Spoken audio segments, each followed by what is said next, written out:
Ladies and gentlemen, welcome to Motive Social Motivation for the Creative Class. I'm your host, Tim Fulton. We're here with our next featured creative, Amandda Leigh Tirey. Amandda, how are you? I'm great. Hi. Good. Thank you. Amandda is a painter, primarily an oil painter. Talk to me about how you got into visual art.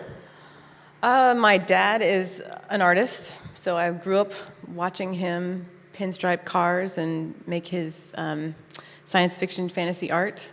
So that's kind of where it came from, I think. And you started, when you went to college, you were going for a BFA in instrumental music for clarinet.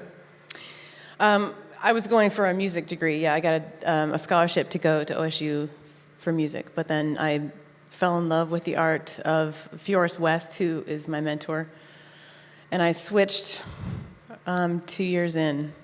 So Your work right now, it seems like you're producing it. It's being shown on the wall outside. Your work seems to be, in my mind, and you can correct me if I'm wrong, is a lot of, it's production based on what you have coming up next. You book a show, based on the body of work that you have, you book a show, and then you're sort of prepping for that show. And talk about the process of, first of all, booking the show, the sort of the application process for you, what stresses you see in it, what and the virtue that you see in it, and how it helps define your work to an extent. Because you're submitting, I'll have this range of number of pieces in this show for larger formal shows with galleries. Talk about that process. it seems that opportunities come up, and I grab onto them when the time is right. It seems that there's been opportunities to show in group shows, so I do that little by little, and then I'll be approached about a solo show, or I will propose a show. But I'm continually making the work, whether Whether you have something you're planning for or right. not. So I'm painting all the time when I can. But Talk about, you work in layers in your production process. Yes. Talk about, how do you sort of set out to make a piece? Well, I start with one color, and then I play a lot. I do a lot of splashing with paint and stuff. When my dad was around, we would get together and always mess around on the canvas and make it all messy and stuff. And then I would go in and just kind of work with what's there, and then kind of develop something from that. And then it's just one layer at a time, and it just, like, whatever I feel, the color I feel that day, and it really does happen one layer at a time, and depending on my mood or whatever. So, like, they don't really turn into what they are, what you see, until, like, the very end, when all the pressure's on. And the talks that we have, they tend to be somewhere around 8 or 9 layers on average. Is that right? More like 10, 13. 10 or 13 layers on average. Yeah. So you don't actually start planning the design of them until those later layers, correct? Oh yeah, like the last two. Okay, so talk about sort of, are you drawing inspiration from what you've laid down already and sort of filling it in based on the series that you're working on at the time? It's literally one layer at a time, and it just depends on my mood, and it's kind of hard to describe.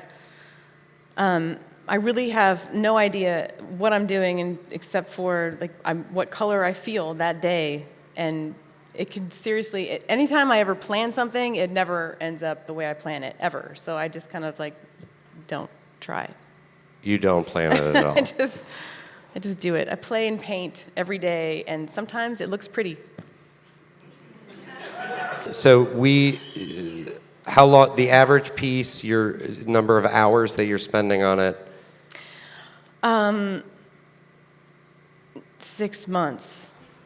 Number of hours that you're... 6 months.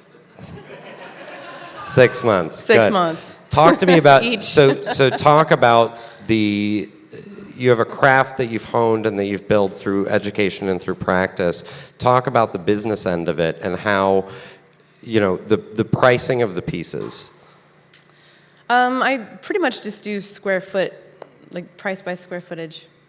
If it's a painting that I put a lot more time in, I'll stick to that price. If it's less layers, and it all depends. It's the worst part about making the art.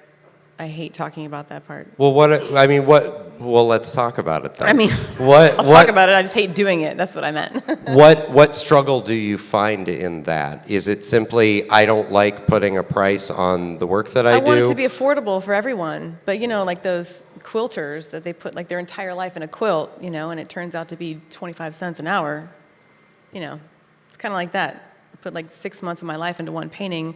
It should be worth like thousands and thousands of dollars, but you want it to be affordable for everyone. So it's really hard to judge. So affordability is based on the audience, right? Affordability is based on how much someone has in their checking account. Worth what someone will want to pay with it. Pay for it. Say that one more time into the microphone. Sorry. It's worth what someone will pay for it. So how have you found, do you do pricing at all differently based on, what the show is or the venue of the show or who you believe will be in front of it? Or is it much more the price of a painting will be different based on who asks? I mean, I know to a large extent you're going to put a price tag on it there at the show, but that painting may then go to a different show if for some reason it doesn't sell. I get that. I know what I want from a piece.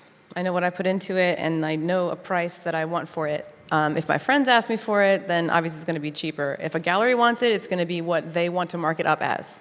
Right. But I know what I want from it. So I go in knowing that. Any other aspects of the business that you find trouble with in terms of, negotiating with galleries or doing a group show or someone really fucked you over? A problem that I feel? No. Well, everything's great in the professional. Well, I mean, I'm not, I don't know. You've had really good experiences, and that's good. Yeah, so far, yeah. I mean, everybody says that they want a painting, and a lot of people don't follow through with it. So, I mean, I take everyone who says they want a painting, I take that with a grain of salt. I love that people love my art. That's all that I care about. If you just love it, then just tell me you love it, and that's awesome. I'm not going to try to sell you something. I can't sell things. If you come to me and say, I really need this piece, then I will negotiate, haggle, whatever, work a payment plan, whatever. But I'm very malleable that way, but I'm not a businesswoman to the point where I'm going to hound you to buy a piece. And as you move forward and do planning for, you are potentially working on a big show coming up next year.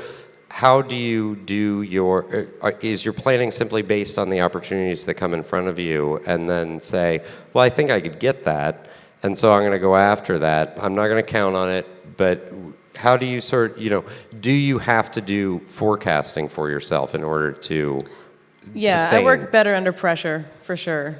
And right now I'm moving studios, so I'm going to get a bigger space. I'm proposing a show that's bigger than life for me, so I'm putting the pressure on in a hardcore way because that's what makes me produce the best. So you apply pressure, and yes, that's how and it's time that I need to go step it up. Fantastic. I'm going to step it up. Guys, big round of applause for Amandda, please.